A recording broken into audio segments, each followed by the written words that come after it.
I was halfway through my chicken parm when Dad leaned across the table with a smug little grin and asked, "So, Hunter, are you enjoying the $3,000?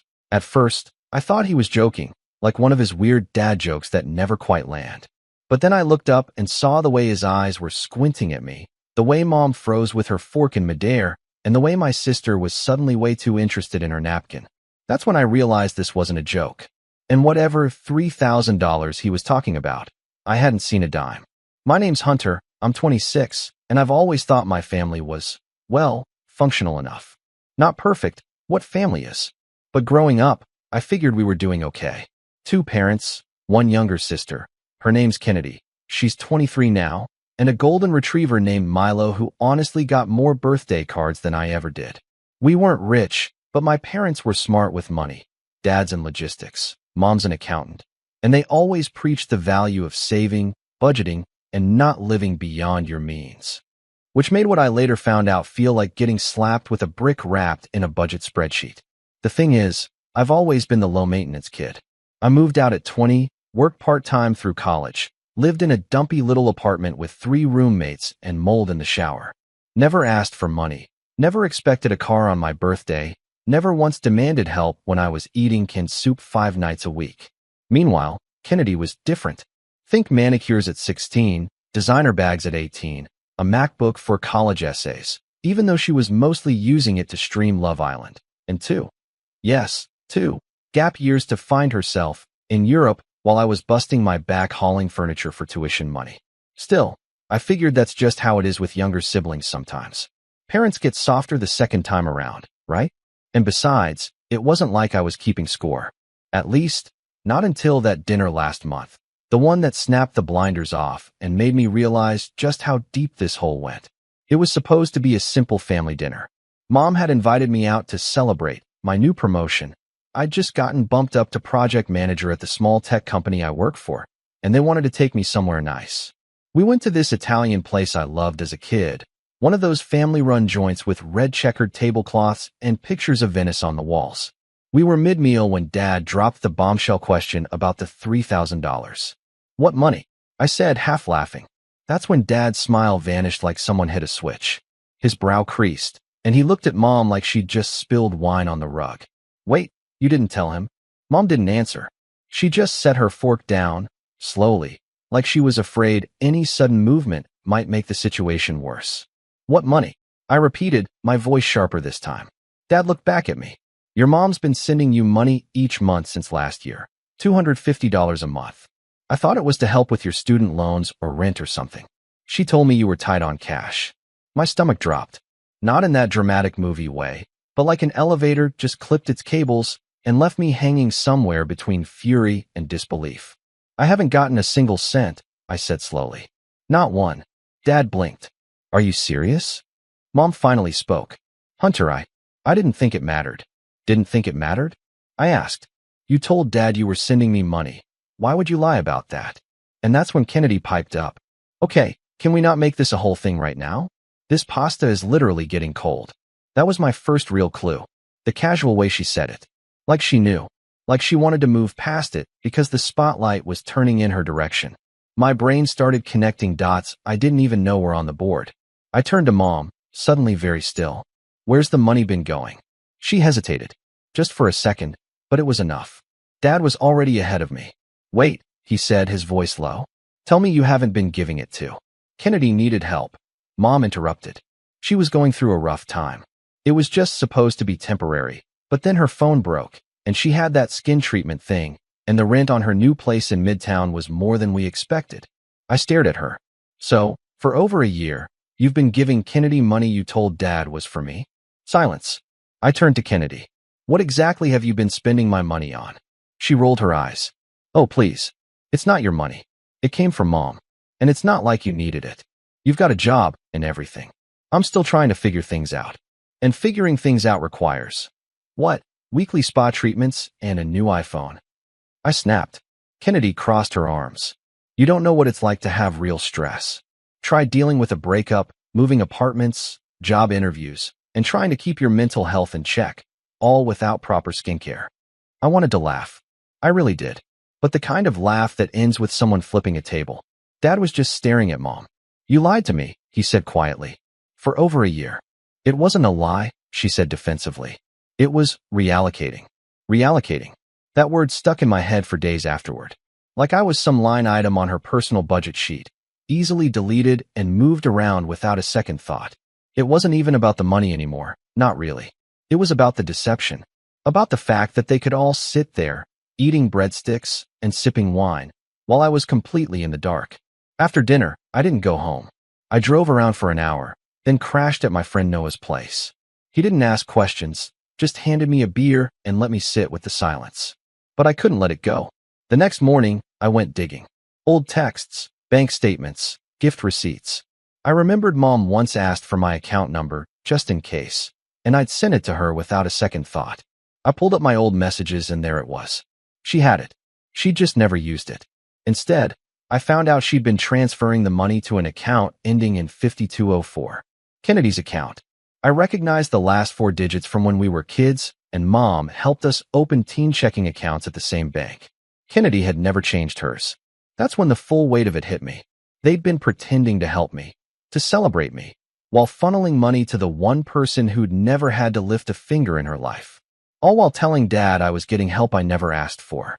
I wish I could say that was the worst of it. But that was just the tip of the iceberg. Because the deeper I looked, the more I found. And by the end of the week, I wasn't just angry. I was ready to get even. I didn't confront them right away. I needed time, not just to process what had happened, but to figure out how long this had been going on and how deep it really went. I don't mean to sound dramatic, but once someone close to you lies like that, it changes how you see everything. Every memory gets reevaluated. Every birthday, every holiday, every offhand comment that used to feel like nothing suddenly feels loaded. At first, I told myself maybe it was just the $3,000 and nothing more.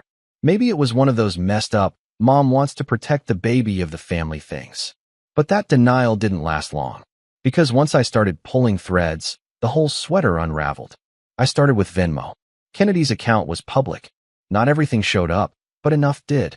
Payment notes like Mani Pedi Treat Yourself and Rent Thanks, an emergency hair fix, were scattered through the past year. All of them from Mom. The earliest one was nearly 16 months ago. 16 months.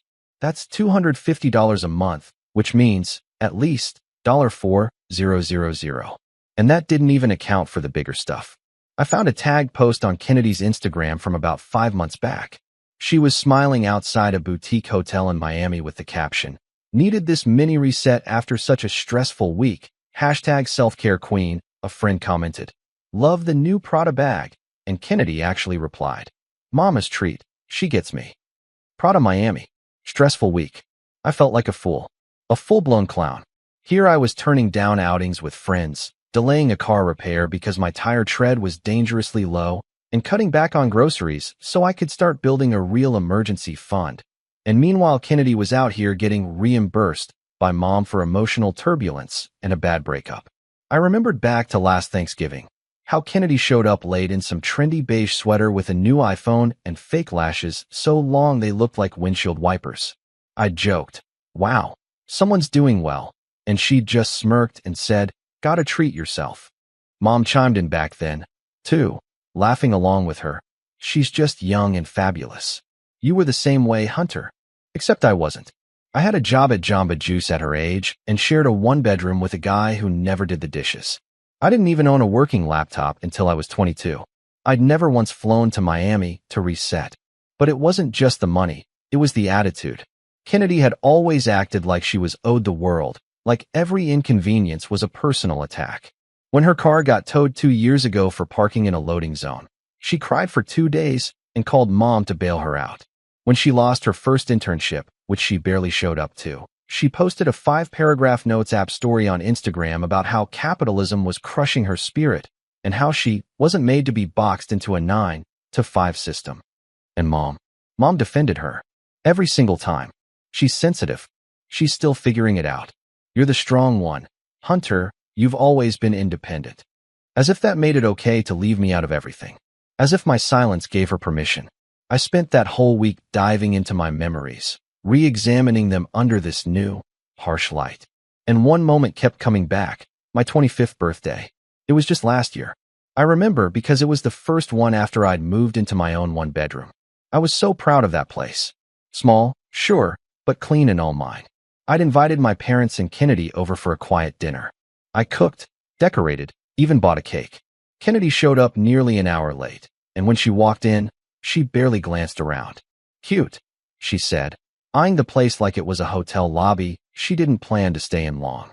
Then she sat on my couch and scrolled through her phone the entire time. I remember Mom hugging me that night and saying, "We didn't get you anything big this year. Money's tight with your sister's situation, but we're so proud of you." That phrase hit different now. Money's tight. Yeah, I'll bet. Because apparently, Kennedy had just started her skincare subscription box and weekly acupuncture sessions. And then, just to really twist the knife, I remembered something Dad told me earlier this year. We were having lunch alone, and he said, "Your mom worries sometimes that you feel left out with all the attention Kennedy gets.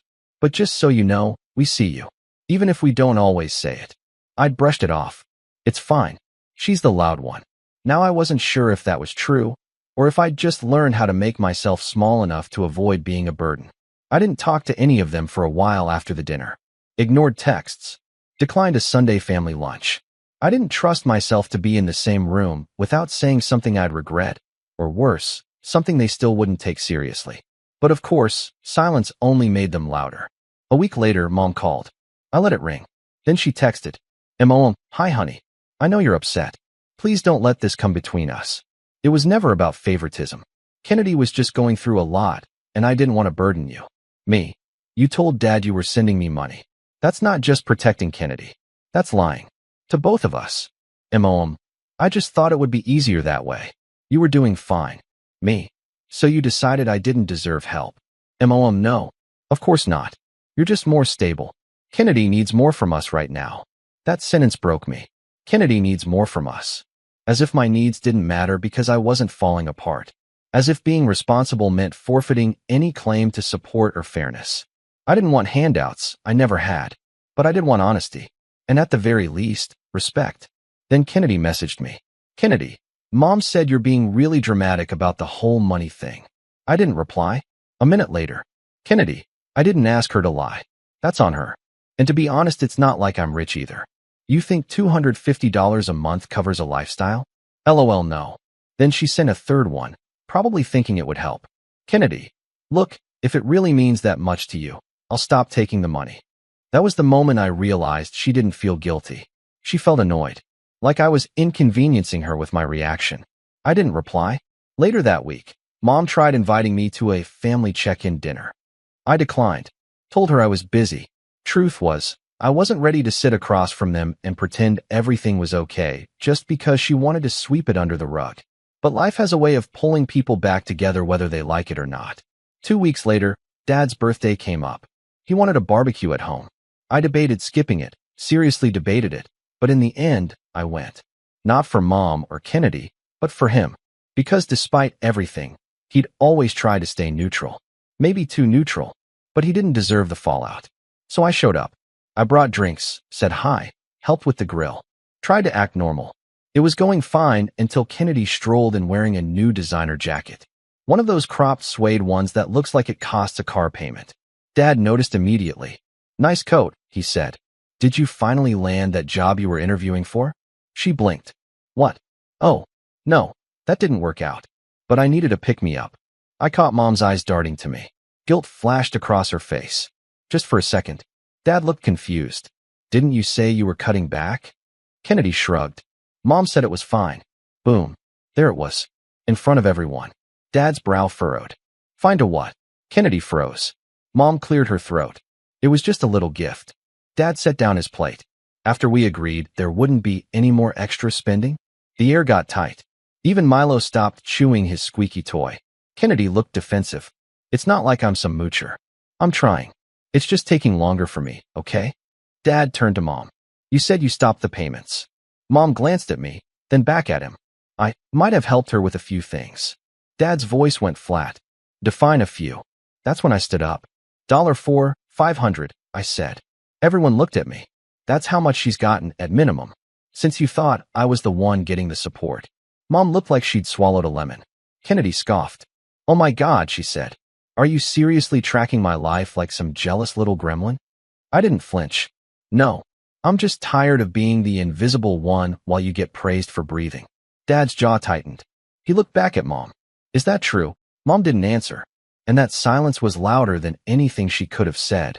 But what none of them knew, what I'd been quietly preparing in the background, was that I wasn't just planning to confront them. I was planning something much bigger, something they wouldn't see coming. After that birthday barbecue, the mood in the family shifted, but not in the way I'd hoped. You'd think exposing 16 months of lies would make people pause and reflect, maybe apologize, maybe even make things right. But instead, it was like I'd kicked a beehive. Mom started treating me like I was the problem. Kennedy became colder than ever. And Dad, he was stuck in the middle, trying to keep the peace while clearly nursing a growing resentment of his own. For a while, I kept my distance. No Sunday dinners, no group texts. I stayed polite but distant, like a coworker at a party you didn't want to be invited to. I threw myself into work, long hours, overtime, anything to keep my mind busy. But late at night, I couldn't stop thinking about it. About all the times I'd bent over backward to be self-reliant, only to find out they saw that as a reason to exclude me. That being strong meant being ignored.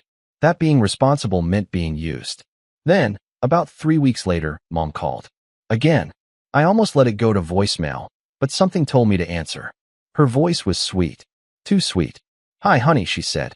I was wondering if you could come by this weekend. We're organizing a little brunch. I'm good, I said, keeping my tone flat. It's not a big thing. Just some family and a few of Kennedy's friends. She's going through a rough patch, and I thought it might lift her spirits. I nearly laughed. A rough patch? Again? She's still getting a little help from you? I asked. Mom sighed, clearly annoyed I wouldn't just drop it. Hunter, can we not do this every time we talk? It's just brunch. And that's when it hit me. It wasn't just brunch. It was always something. A birthday, a barbecue, a brunch, a crisis, a favor. And every single time, it was centered around her.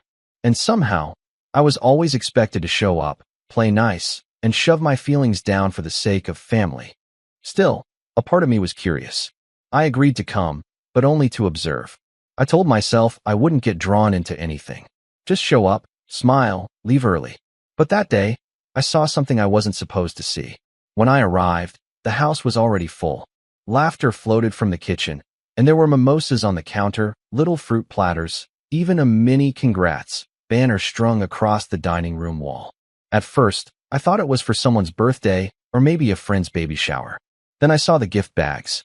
5 of them, all neatly arranged with gold tissue paper and little white tags that read, "Thank you for helping Kennedy start her next chapter." My stomach turned. I walked over and picked up one of the cards, reading it again to be sure I wasn't misinterpreting it.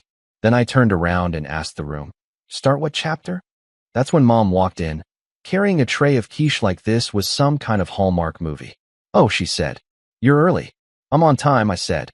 "What's this about Kennedy's next chapter?" She hesitated. It was brief, but I caught it. That little flicker of panic before the mask came back on. "Well, we were going to wait to tell you until after brunch. But Kennedy's, she's moving to LA. I blinked. LA? Since when? A couple weeks ago. She landed an opportunity out there. A modeling rep. One of her friends connected her. And you didn't think to mention this before? We didn't want to overwhelm you, she said, already defensive. It's been a delicate process. I looked around again, at the decorations, the catered food, the 5 gift bags. This wasn't last minute. This had been planned for weeks. So let me get this straight, I said slowly. You've been funneling money to Kennedy for over a year. Lied to Dad about it. Lied to me. Then, when you finally said you'd stop, you kept doing it. And now, after all that, you're sending her off to LA with a literal party, and I'm just supposed to smile and eat mini quiche like everything's fine? She set the tray down, her voice tight. Hunter, it's not like that. You always twist things. Before I could respond, Kennedy walked in wearing oversized sunglasses, inside, and holding a champagne flute. Oh my God, she said, seeing me. Is this seriously going to be another one of your meltdowns? I'm just finding it hard to believe this. I gestured around the room. Is what you consider fair treatment? She shrugged. Sorry you're not the main character, Hunter. I nearly walked out right then. But before I could, Dad came around the corner. He looked surprised to see me. Didn't think you'd show. Neither did I said, then turned to him. Did you know about LA? He hesitated, which told me everything. Your mom told me last week. And you didn't think I should know? It wasn't my call. Of course it wasn't. It never was. I left the brunch early. Didn't eat. Didn't say goodbye. I drove home in silence, gripping the wheel so hard my knuckles ached. And that's when I decided I was done being passive. Done letting them dictate how I was allowed to feel. Done letting my own family treat me like an afterthought. I started looking into Kennedy's so-called opportunity. The modeling agency she mentioned? It wasn't even an agency. It was a startup talent collective run out of a 2-room co-working space in downtown LA. Their website was glitchy, their Instagram had less than 500 followers, and their most recent model post was of a guy doing squats on a rooftop in sandals. In other words, a scam. Or at best, a desperate gamble. I wasn't shocked. Kennedy had a talent for falling into things that sounded glamorous, but never went anywhere. But here's where things get worse. Way worse. 3 days after the brunch, I got a text from Dad. Just 3 words. We need to talk. I called him. He sounded off. Hunt, can you come over tonight? Why? He paused. I need to show you something. It's about the house. That's when my stomach dropped. When I got there, he was in his office, door closed, blinds drawn. He looked exhausted. He handed me a folder. It was a copy of a financial transfer. $15,000. From their joint account. To Kennedy. Labeled, Loan, Housing Startup. I looked up at him. What is this? She told your mother she needed a safety cushion to secure a place out west. A housing deposit for when she moved. Said the agency had limited openings, and she had to act fast. I already knew where this was going. And Mom just gave it to her. He nodded. Without telling me. I only found out yesterday when I checked the account for the property tax payment. $15,000, I whispered. She pulled it from the emergency fund. You remember that account we set up after Grandpa passed? I nodded slowly. The one he left for emergencies. Car repairs. Medical. Dad's jaw was clenched. Gone. I sat back, stunned. Does Kennedy even know that's where it came from? I doubt it. And if she does, she doesn't care. I couldn't believe it. Not just the amount, but the level of betrayal. Mom had dipped into an inheritance meant to keep the family stable during hard times, to bankroll a pipe dream. And she didn't even tell her husband. She didn't tell me. She just acted.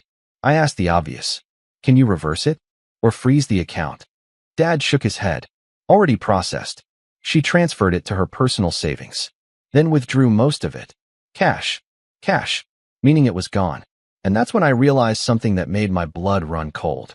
She's not planning to come back. Dad looked at me, confused. What? She's burning the bridge. Taking the money and running. And Mom's letting her. We sat in silence. Then Dad said something that changed everything. I think your mom put her name on the deed. I blinked. What? I'm not sure. She's been cagey about the paperwork lately. Said she needed to update a few things with the lawyer. But I overheard her on the phone with Kennedy last week. Something about ensuring future security if anything happened to her or me. And that was it. That was the moment. The moment I knew Mom wasn't just playing favorites. She was setting Kennedy up to inherit everything. The house. The emergency fund. The insurance. All of it. And me? I'd be lucky if they remembered to forward the Christmas cards. I didn't sleep that night. My mind raced through every conversation, every small betrayal I'd overlooked for the sake of peace. But this wasn't just about being left out anymore. This was theft, manipulation, erasure, and I wasn't going to let it slide. Not this time. I didn't go home that night. After Dad dropped the bomb about the deed, I just drove. No destination. Just road and headlights and a tight, sour feeling in my chest that wouldn't go away. I must have passed the same gas station 4 times without realizing it. I wasn't crying. Nothing that clean or cathartic. I just felt empty. Like the inside of me had been scraped out and filled with wet concrete. Heavy. Cold. Final. $15,000 from Grandpa's emergency fund. A secret deed change. A sister packing her bags for Los Angeles with designer luggage and fake lashes while I was still driving a 12-year-old Corolla with a cracked taillight. And somehow, I was still the villain in their eyes, for asking questions. For noticing. When I finally pulled into my apartment complex at 3 in the morning, my head was pounding. I sat in the car with the engine off and stared at the wall of my building, wondering if I should just sleep in the driver's seat. Go inside and face the silence, or stay in the dark a little longer. I went inside eventually, but I didn't sleep. Over the next few days, everything in my life started to fray. I messed up a client report at work, forgot a team Zoom meeting, ate cereal for dinner 4 nights in a row. My rent notice came in, and I stared at it like it was written in another language.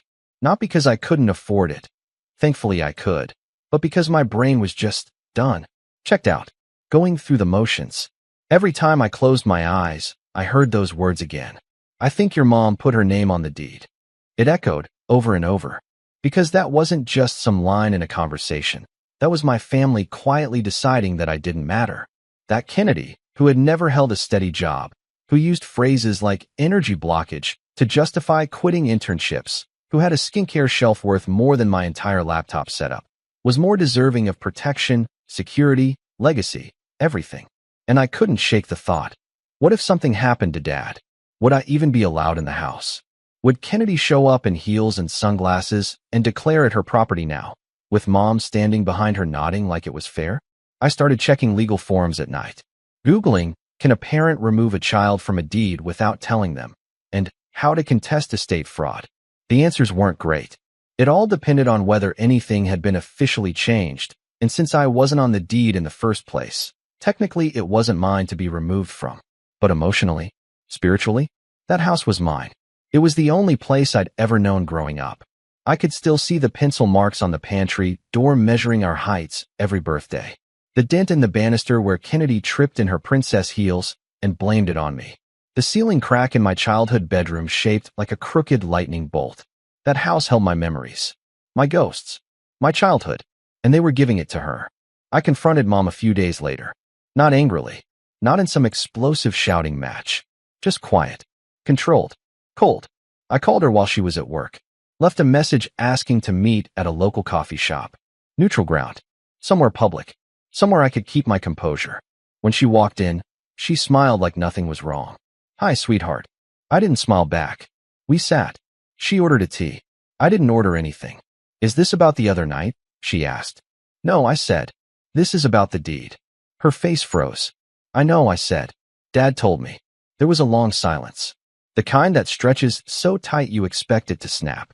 Then, she sighed. I didn't want to tell you until it was finalized. I knew you'd overreact. I wouldn't have overreacted, I said. I would have reacted. Like a person whose entire sense of family just imploded. She rolled her eyes, rolled her eyes. Don't be dramatic. Dramatic? I asked louder now. You lied to Dad. You lied to me. You gave Kennedy 15 grand and changed the deed without even a conversation. That's not drama. That's betrayal. She needs more support than you, Mom said, voice clipped. She always has. You know that. I stared at her. You're not even pretending anymore, are you? She's moving across the country, she snapped.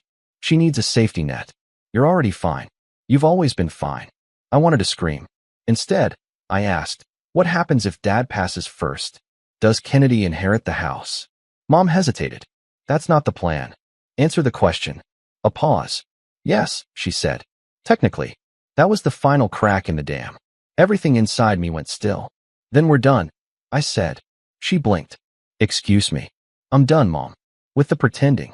With the manipulation. With being your backup plan. You're being cruel, she said quietly. We're family. No, I said, standing. We were. I left without looking back. Dad tried calling that night. I didn't answer. I didn't have the energy to play diplomat anymore. Over the next few weeks, I went dark. Not in an act of revenge, at least not yet, but in an act of self-preservation. I stopped answering family group chats. I skipped Kennedy's going away dinner. I deleted Instagram to avoid seeing her California here I come palm tree posts. I started therapy too. Figured if I was going to get through this, I need someone to talk to who didn't think I was just being too sensitive. And through it all, I planned. Not for revenge. Not yet. But for distance. I started looking for new apartments. Out of state. Clean slate. I'd always dreamed of moving to Seattle or Denver, and now I had nothing tying me here except memories and pain. I made a spreadsheet of cities, jobs, costs of living. I updated my resume. I contacted a few old friends who'd moved away and asked what life was like outside the orbit of family guilt. I started writing everything down. Not just legal options or relocation plans, but the history, the little things. I compiled screenshots, bank statements, text conversations. Not because I planned to go nuclear, but because part of me didn't trust them not to twist the story someday. To make me the villain, the ungrateful son, the bitter brother. One night, I got a call from Kennedy. I stared at the screen for a full minute before answering. "Hey," she said. "Guess who's beachside?" I didn't respond. "Okay, rude," she laughed. "I just wanted to say bye. I'm flying out tomorrow." "Congrats," I said flatly. She paused. "You're seriously not going to wish me luck? I think you've already got enough of that." Another pause. "Look," she said, her tone shifting. "I know you're mad, but you've always been the stable one. You don't need help." "I do." "Why?" I asked. "What makes you so special?" She laughed again, nervous, high-pitched. "I'm not special, Hunter. I'm different." "Different means needy now?" "No," she said. "Different means I don't fit in the way you do. Mom understands that. You never did." There it was. The delusion. The entitlement packaged in poetry. "Well," I said, "good luck finding someone in LA who'll fund your fantasy." "You're cruel," she said, echoing Mom's words. I didn't care. She hung up first. And for the first time in years, I felt something like peace. Not happiness. Not closure. But control. I wasn't the invisible one anymore. I was the one walking away. I still had no idea how far this rabbit hole went, or what Mom might have signed or promised or stolen. But I knew one thing for sure. They hadn't broken me. Not yet. And I wasn't done. I moved 3 months after Kennedy left for LA. It wasn't dramatic. No fiery farewell or final confrontation. I didn't slam doors or make a speech. I just quietly packed my things into cardboard boxes, donated half my furniture, and drove north with the windows down and a Spotify playlist that started with Hozier and ended with Silence. I left my apartment keys in the drop box and didn't tell anyone, not even Dad, where I was going. I ended up in Portland. Not forever, but far enough. A city with rain, trees, and no ghosts. I rented a 1-bedroom in a converted Craftsman with creaky floors and a landlord who talked like he'd been a roadie for Fleetwood Mac. The place had charm. And more importantly, it was mine. I didn't tell anyone my new address. I didn't send postcards. I didn't even update the family group chat, which, hilariously, still existed, even though it had gone quiet since Kennedy's move. At first, I felt like I was just running, escaping the weight of years spent as the strong one, the independent one, the "he's fine, don't worry about him" sibling. But over time, I realized I wasn't just escaping, I was reclaiming. Everything. My time. My peace. My voice. Work came with me. The tech company I'd been with let me go remote, and with the move came a surprising opportunity. I'd been casually developing a project management tool with one of my coworkers. A side hustle, really. We pitched it to a few startups in the area, and before I knew it, we had our first small client. Then another. Then 2 more. Within 6 months, we'd spun it into a full LLC and split the stake 50/50ths. It wasn't glamorous. No venture capital, no hoodies with logos. Just late nights, clean code, and meetings where no one talked down to me. For the first time, I was the one calling the shots. I was the one steering the ship. And my bank account? It started to reflect that. By the end of the year, I was making nearly twice what I made at my old job. But that wasn't even the best part. The best part was how small everything back home started to feel. I'd open Instagram sometimes. Yeah, I reinstalled it and scroll past Kennedy's beach selfies and carefully posed matcha shots. Her captions always looked like Pinterest had a breakdown. Sunset skin, soul reset, #healing era, manifesting kindness and direct deposit. When your aura is too strong for basic vibes. I didn't even feel angry anymore. Just tired. Watching her try to rebrand herself every week felt like watching someone put glitter on a cracked mirror. And Mom, she'd gone strangely quiet. No texts, no calls, not even a birthday message when I turned 27. It stung, but only for a moment. Because slowly, my life began to fill with people who saw me. Not the version of me that my family had constructed, some stoic, unfeeling support beam, but me. The guy who loved board games and late-night ramen. The guy who geeked out over urban planning podcasts. The guy who didn't have to perform strength just to be accepted. I joined a climbing gym. Made a few friends through work and a volunteer coding mentorship program. Started dating someone who actually asked about my day and listened when I answered. Her name was Lila. Soft-spoken, sharp-eyed, and a therapist by trade. The first time I told her about my family, I expected the usual head tilt and polite "that's rough." Instead, she asked me one question. Why did you keep showing up for them, even after they kept choosing her? I didn't know the answer then, but I kept thinking about it. Because she was right. For years, I'd let myself believe that being the reliable one meant absorbing everyone else's chaos. That if I was just patient enough, responsible enough, quiet enough, I'd earn my spot. Be seen. Be chosen. But that's not how it works. You don't earn love by disappearing. You earn it by showing up for yourself. A year passed. Then one day, out of nowhere, I got a letter. Not a text. Not an email. An actual letter, postmarked from LA. Inside was a short, handwritten note in Kennedy's loopy cursive. Hey, things are weird here. The agency folded. I'm working part-time at a juice bar. Thinking of coming back for a bit. Mom says you're still not talking to anyone. Just wanted to say hi. Hope you're okay. K. I stared at it for a while. No apology. No acknowledgement. Just another gentle nudge, like I was a vending machine and she was hoping I still had something left to dispense. I didn't reply. 2 months later, I got a call from an unknown number. I let it ring. Then I checked the voicemail. It was Dad. His voice was rough. Older. Hey, Hunter. I know you're busy. Just wanted to let you know the house is going up for sale. Your mom's moving into a condo. Said it's too much to manage on her own. Anyway, hope you're well. I miss you, kid. It should have felt like a victory. I'd known they couldn't sustain that lie forever. That the money would run out. That reality would catch up. But instead, it just felt hollow. The house was never the problem. It was the people inside it. Lila and I went out to dinner that night. I told her about the voicemail. She reached across the table, squeezed my hand, and said, "You don't owe them your peace." And she was right. But something in me still wanted closure. Not for them, for me. So I started writing. Not a blog. Not a public essay. Just a letter. To Mom. I spent 3 weeks working on it. Every paragraph rewritten. Every sentence combed through. I didn't hold back, but I didn't rant either. I told her everything. The lies. The favoritism. The betrayal. The way it made me feel. Not just angry, but small. Forgotten. Like my love was only useful if it was quiet. I ended it with this. I'm not reaching out to repair things. I'm reaching out to say I see you now. I see what you chose. And I see myself more clearly because of it. I'm not the background character in Kennedy's story. I'm not your plan B. I'm the author of my own life now. And in this chapter, I'm choosing peace. Whether you're in it or not.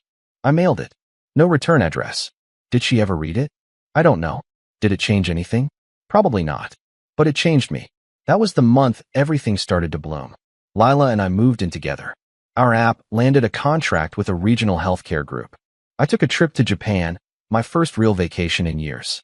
I hiked in the mountains, ate ramen in an alley at midnight, watched the sunrise from a train window, and cried without knowing exactly why. Back home, I bought a condo. It wasn't big, but it was sunny, quiet. The kind of place where you can hear your own thoughts and still want to be there with them. And one day, while organizing old boxes, I found an envelope from my early 20s, something Grandpa had written before he died. A letter I'd forgotten about. Inside, in his shaky handwriting, he'd written, "Hunter, I don't have much wisdom left, but if I could pass along one thing, it's this. Don't spend your life earning a seat at someone else's table. Build your own. The people who matter will come find you." I stood there for a long time after reading that. Because I hadn't just built a table. I'd built a whole life. One they couldn't take from me. And yet, part of me still felt like something was missing. Not regret. Not sadness. Just unfinished business. Because even now, I hadn't said everything I wanted to say. Not to Mom. Not to Kennedy. Not to Dad. And if I was ever going to close that chapter, I needed to go back, just once, to say what they needed to hear. And what I needed to say? It started with a random email. Nothing flashy. No subject line screaming for attention. Just, "Hunter, need a call." It was from my dad. And that alone was enough to make me pause. We hadn't talked in over 6 months. Not since the voicemail about the house being sold. I hadn't called him back, hadn't responded to the quiet updates that trickled in from relatives. I figured they'd do what they always did, move on without me, then circle back when it was convenient. But this email was different. Short. No guilt tripping. No dramatic monologue. Just a link to his Calendly and a line at the end. "I need to tell you something. If you're willing." I didn't respond right away. I let it sit in my inbox for 3 days, unopened but unread. Lila saw the tension in my shoulders every time I opened my laptop and said nothing. She never pushed, just waited. On the fourth day, I booked a call. It was awkward at first. The way old bridges are when you try to test if they'll still hold your weight. But Dad didn't waste time. After a minute of polite catching up, he dove straight in. The house sold, he said. 2 months ago. Mom moved into that condo like she planned. Good for her, I said flatly. He sighed. She didn't tell you what she did with the money, did she? I leaned forward. What do you mean? There was a pause. Then, with a kind of tired shame, he said, she opened a trust account. For Kennedy, using the house equity. I blinked. A trust, set up through a private firm. One of her clients recommended it. I found out last week when I got a notice from the tax office. Her name's the sole beneficiary. Kennedy's. I couldn't breathe for a second.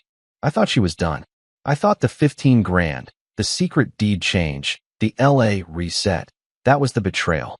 But this was worse. This was permanent.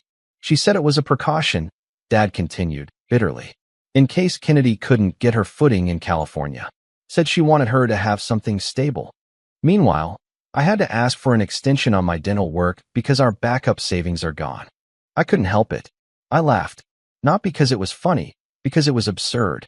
Kennedy had a trust fund, and my father couldn't get a crown put in. Why are you telling me this? I asked, still trying to process it. He hesitated, then said something that made me sit up straighter. Because I didn't sign off on it. Legally, I was still a joint owner of the house when she did it.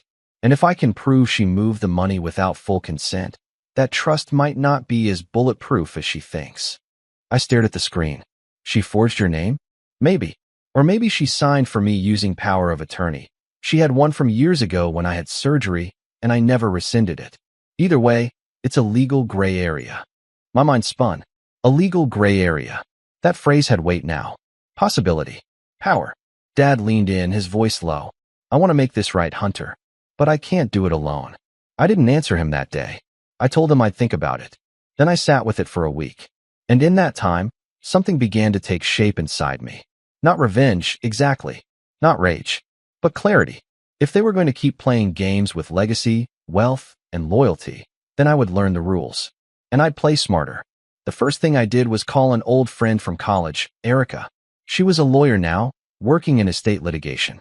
We hadn't talked in years, but she picked up like no time had passed. When I told her the story, she whistled. That's a mess. You think there's a case? There's something. Especially if your dad still had joint ownership when the sale was processed. Trust law varies by state, but if the asset was sold under false pretenses, we might be able to contest the creation of the trust itself. At the very least, we can open discovery.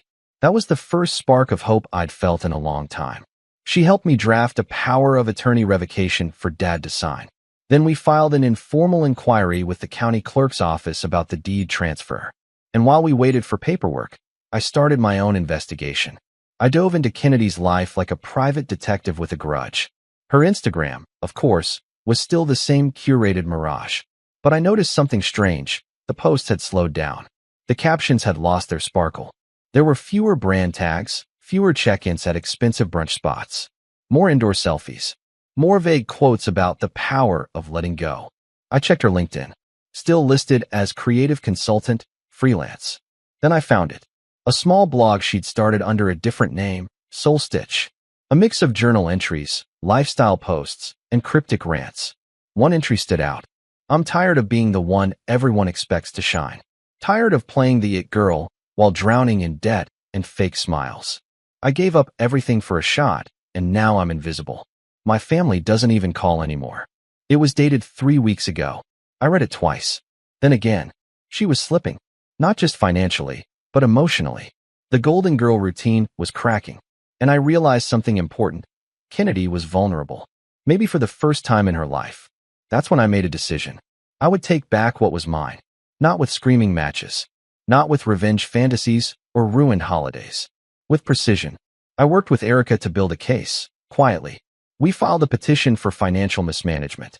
Since Dad never consented to the trust creation, and since part of the equity used came from a jointly owned asset, we had grounds to challenge the legality of the entire structure. It was a long shot, but it didn't have to win. It just had to scare them. While the paperwork churned, I started my next move. I made contact with Kennedy. Not directly. Through a burner account. A fake email pretending to be a podcast producer interested in her story. I offered a modest appearance fee. Said I'd found her blog and wanted to interview her about what it's like to chase your dream and lose everything. She replied in 10 minutes. OMG, yes.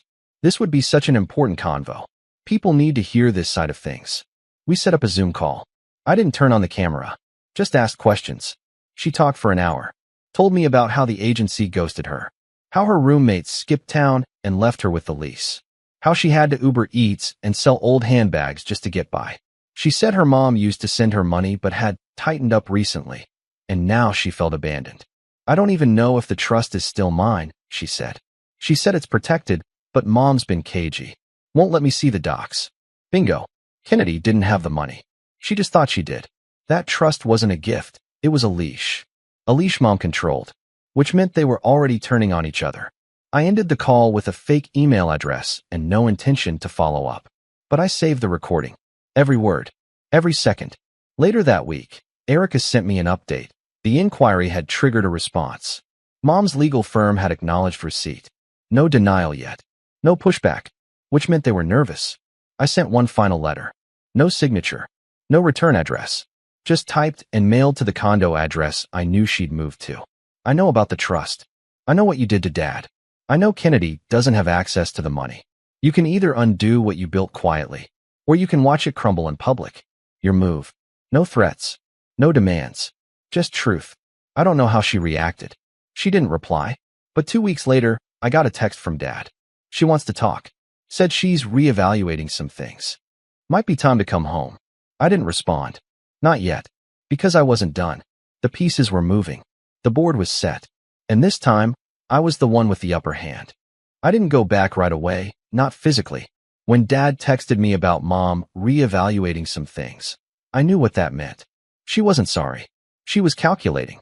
She felt the walls closing in and was trying to rearrange the furniture before the house collapsed. That wasn't accountability. That was desperation in pearls and a pressed blouse. So I waited. I let her sit in the uncertainty for a little while longer. Then I sent an email, short, polite, surgical. If she wants to talk, it needs to be in writing. I'm no longer taking meetings where the goal is emotional manipulation disguised as closure. Dad didn't push back. I think he understood now. Maybe too late. But he understood.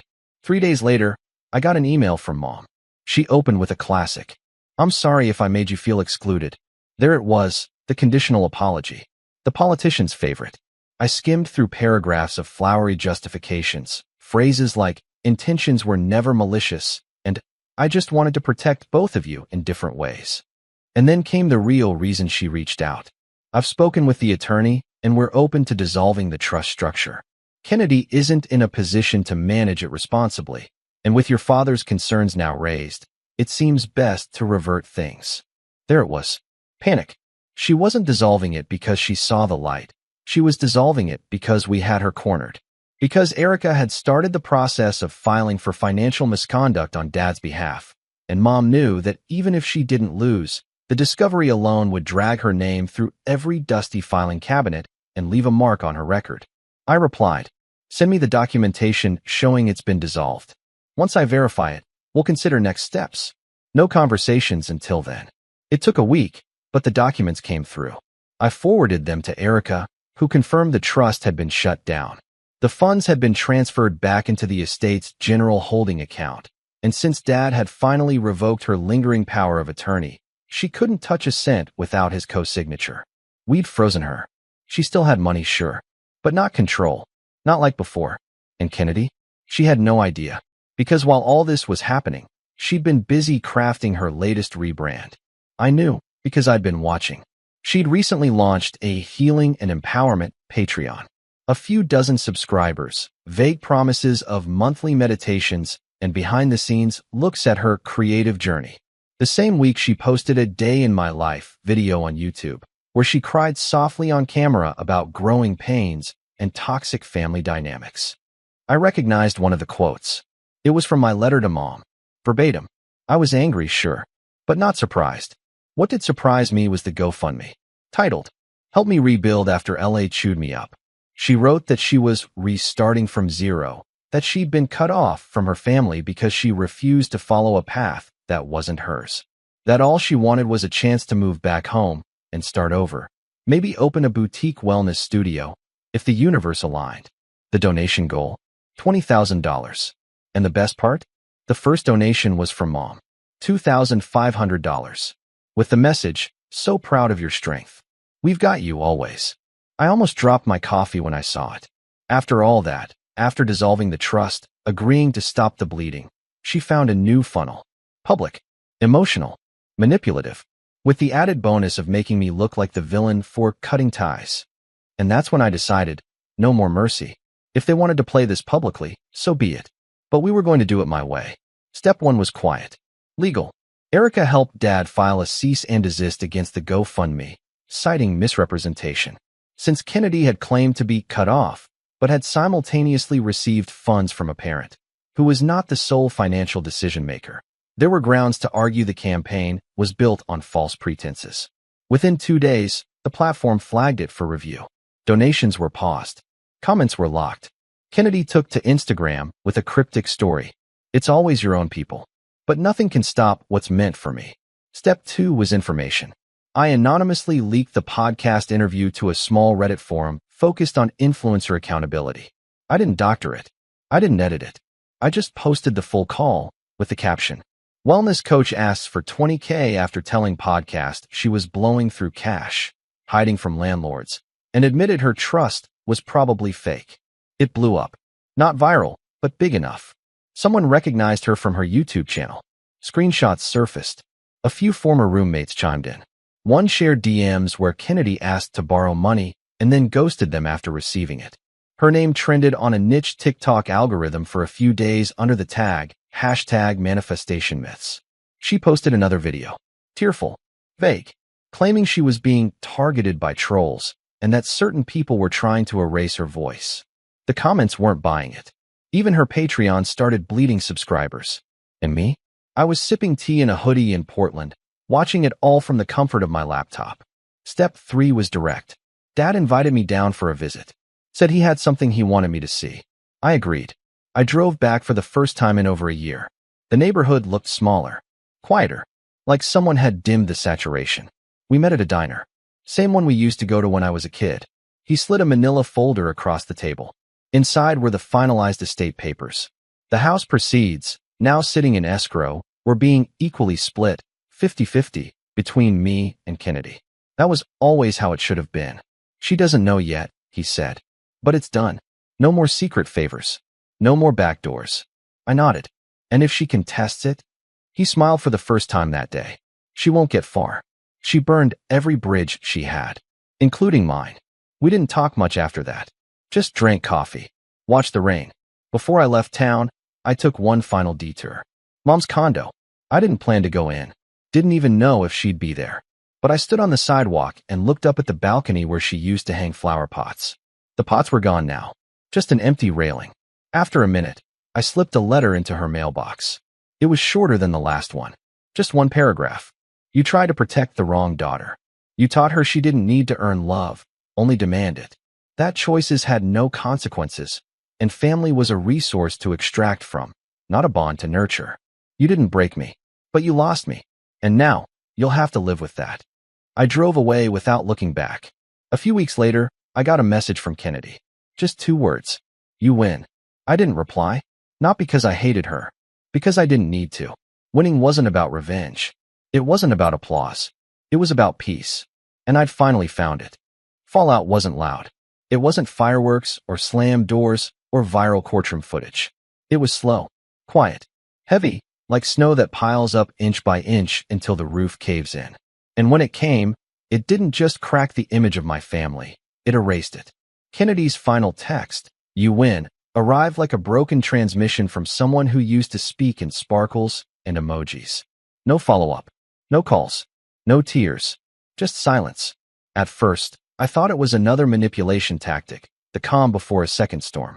But then Dad called a few days later and confirmed what I suspected. "She's gone quiet," he said. "No calls, no emails, no drama. I think she finally hit the wall." I didn't gloat, didn't feel vindicated. I just felt done. But the world didn't stop turning. The fallout began with Kennedy's reputation. The leaked podcast kept circulating on niche forums, passed around in YouTube commentary videos, and stitched TikToks. A creator with a modest following made a reaction video dissecting the discrepancies in Kennedy's stories, contrasting her tearful pleas with screenshots of designer spa visits and expensive sushi nights. Viewers were not kind. Her Patreon dropped to under 20 subscribers within a month. The GoFundMe was permanently removed. Some former donors demanded refunds. Others blasted her in the comments of her remaining YouTube videos, which she eventually turned off. Then her wellness Instagram vanished. Just like that. Gone. She resurfaced briefly under a new handle. Less curated, more personal, but it never gained traction. Without the shiny filter of trust-funded luxury, the audience didn't stick around. There were no more partnerships, no affiliate links, no promos for crystal diffusers or energy resetting water bottles. Her final post, at least the last one I ever saw, was a blurry photo of a sunset with a caption that read, "Some chapters aren't meant to be reread. Thank you for the lesson." And then she disappeared. Dad told me she moved into a shared apartment outside Sacramento, working part-time as a barista. Back to basics. No more freelance creative consultant titles. No more LA lights. Just reality. It wasn't punishment. It was life. Unfiltered. Unsubsidized. Mom, though? Mom didn't vanish. She couldn't. She still lived in the same condo. Still attended the same church. Still hosted book club with the same polite smiles and low-fat lemon bars. But the whispers started. First from her friends. After the trust documents were quietly contested, word spread among her social circles. Then from her clients, some of whom dropped her after seeing her name pop up in a quiet legal dispute over misused estate funds. Nothing criminal. Nothing headline-grabbing. Just shame. The soft kind. The kind that lingers in looks and polite distance. Dad and I spoke more often now. He came up to Portland twice that year. We grilled salmon on my small balcony, talked about nothing in particular, and played cribbage like we used to. I helped him set up an online dating profile once, just for fun. He didn't follow through with it, but I could tell he was grateful for the gesture. "You know," he said once, looking out at the skyline, "I used to think keeping the peace meant keeping quiet." I nodded. Me too. We didn't talk about Mom much after that. The estate was finalized a few months later. The proceeds from the house were split down the middle. I donated some of my share to a scholarship fund in Grandpa's name. The rest, I used to invest in the software company I co-founded. We hired 2 more employees that summer and signed a contract with a logistics firm in Seattle. And one evening, while updating payroll, I saw my bank account balance and smiled. Not because of the number, but because I earned every single digit of it. No shortcuts, no strings, just work, boundaries, and rebuilding. Lila and I got engaged the following spring. She proposed. On a rainy trail overlooking the Columbia River Gorge, she pulled out a tiny ceramic ring box and said, "You've been walking alone for too long. Want to keep walking, but together?" I cried. Then I laughed through the tears. Said yes before she even opened the box. Our wedding was small. Just friends, her family, and Dad. No drama. No table flipping. Just laughter, good wine, and a playlist we made together. I didn't invite Mom. Not out of spite, but because you don't invite arsonists to your rebuilding ceremony. That night, as Lila and I danced under a string of patio lights, I remembered something Grandpa used to say. Sometimes, the loudest peace comes after the quietest goodbye. He was right. Letting go didn't feel like a loss anymore. It felt like freedom. I stood in the middle of everything I built, my friends, my work, my wife, and realized this wasn't the ending of a painful story. It was the beginning of a life no longer written by other people's expectations. A few weeks later, I got one last letter from Mom. No return address. Just her handwriting on the envelope. Inside was a single sheet of paper. "I thought you'd change your mind by now. I thought you'd miss us. I never realized the only person who needed to change was me. I'm sorry. I mean it. But I know it's too late." She signed it with her full name. Not Mom. Just Eleanor. I read it once. Then I set it down. Didn't burn it. Didn't shred it. Just left it on the shelf. A relic. A footnote. Not the ending. Not anymore. Because I'm the one writing the story now. How are you?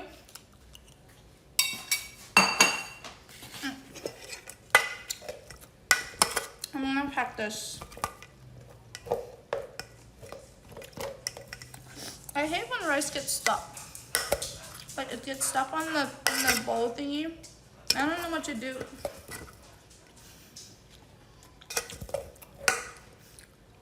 Like it's stuck. What do I do?